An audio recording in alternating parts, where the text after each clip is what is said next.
Sometimes courage doesn't look like standing on a battlefield. Sometimes, it looks like walking into a room where you're not sure you'll make it out. This is the story of Esther, an ordinary woman placed in an extraordinary moment. Esther was young, orphaned as a child, raised by her older cousin Mordecai in the city of Susa.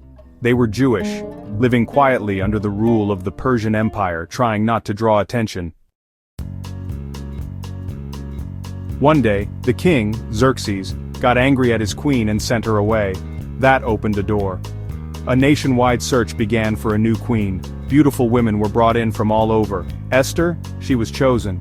But here's the thing, no one in the palace knew she was Jewish. Mordecai had told her to keep it quiet, and she did. Time passed. Esther wore the crown, but she didn't forget who she was. Then came the danger. A powerful man named Haman, second in command to the king, had a problem with the Jews. More than a problem. He wanted them all gone. He tricked the king into signing a decree. On a certain day, every Jewish person in the empire would be destroyed. Just like that. When Mordecai heard, he tore his clothes in grief. He sent a message to Esther. You have to speak to the king, beg him, say something. But Esther knew the rules. No one, not even the queen, could approach the king without being summoned. She sent word back, if I go, I might die. But Mordecai replied with words that would change everything. Maybe you were made queen for such a time as this. Esther took a breath.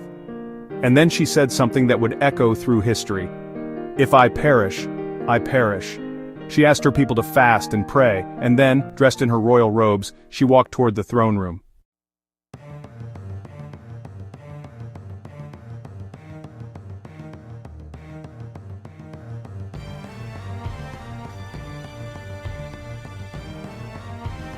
The king looked up, he saw her, and he held out the golden scepter.